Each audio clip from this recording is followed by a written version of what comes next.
que o tempo correria o risco de apagar. Igual aquela cartinha que você guarda, antiga, empoeirada, com letras amarelas, de um amor que já até amarelou também. E quando você lê aquelas palavras amarelas, você descobre que apesar do amor ter amarelado, ele não é tão amarelo em você ainda. Por quê? Porque existe uma conexão entre o mistério vivido e a palavra que o representa. Entre aquilo que foi experimentado e a palavra que hoje você tem diante dos olhos, diante de você, é possível ressentir, é possível comemorar, é possível celebrar, porque a palavra, ela guarda o significado. É uma maneira, é uma tentativa que nós temos de acomodar o significado para que ele continue comunicando ao longo do tempo. Eu fiquei muito surpreso quando vi, e por isso fiz questão de vir, eu nem poderia vir, quando vi que a comemoração da biblioteca estava refletindo os escritos sagrados. E fiquei ainda mais feliz e surpreso ao perceber que a reflexão dos escritos sagrados teria um desdobramento muito prático, que é refletir a tolerância religiosa. Tentar entender por que um livro é sagrado.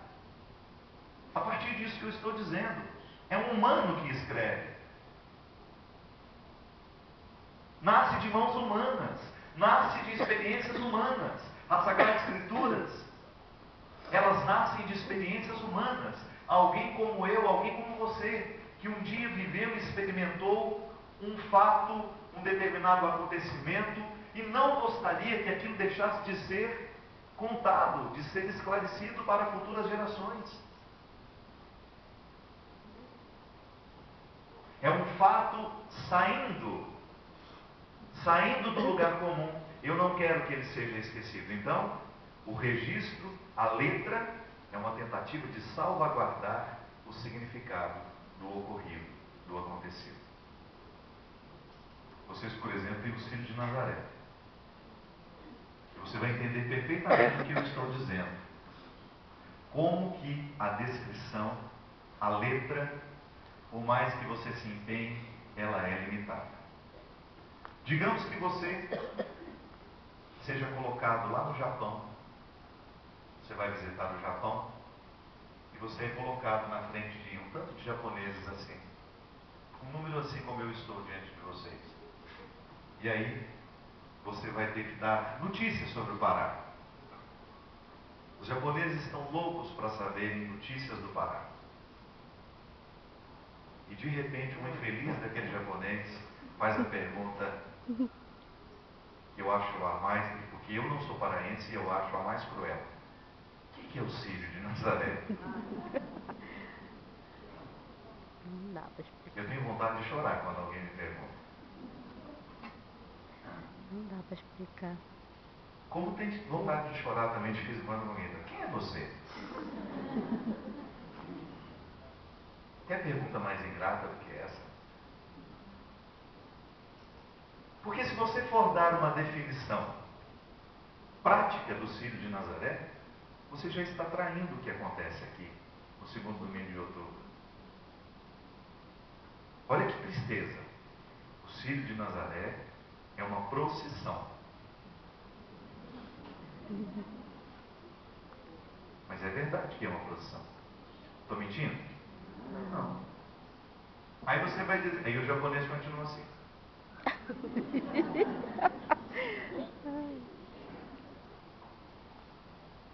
Aí você tenta contar um pouco mais. O Círio de Nazaré, aí você já fica mais feliz para poder falar, para ver se você empolga o japonês. É o Natal dos paraenses. O japonês não sabe nem o que é Natal. Aí ele continua te olhando com cara de paisagem.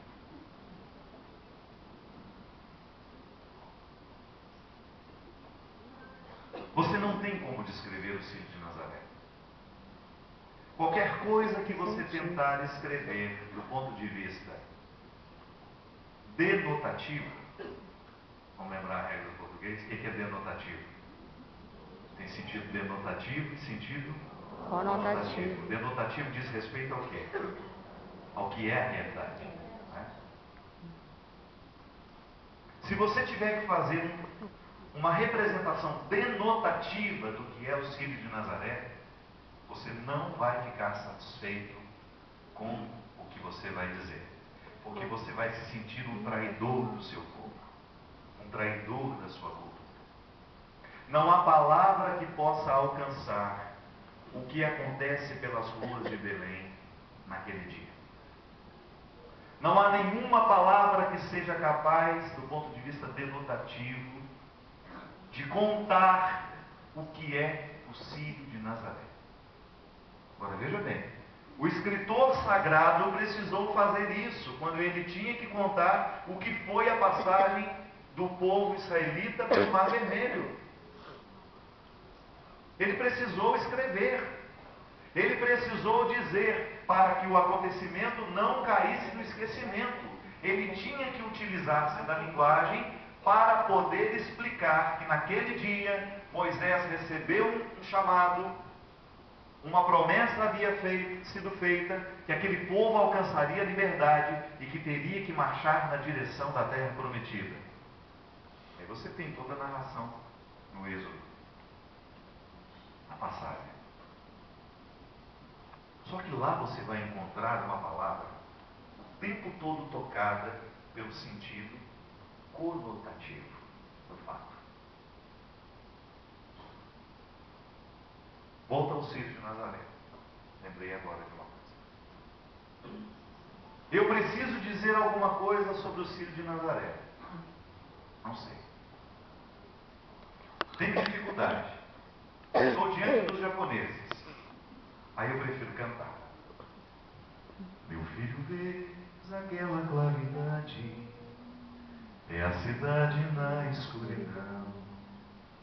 O barco cingra as águas e pulsa feito um coração, cheio de alegria, bálsamo, bênção. O Círio de Nazaré, tu verás, serás menino, algo pra não esquecer, pra colar no seu caminho, feito o som de uma viola, que te fez chorar baixinho. Quando vires a Senhora, ficarás pequenino, diante do mistério que há nesta nossa vida humana. Vais crescer mais que o rio-mar, vais voar mais que a semana, vais sorrir o revelado, fruto da emoção na boca, de que tudo é amarrado, o mundo é um, é oca. Menino, acorda e vem olhar, que o sol não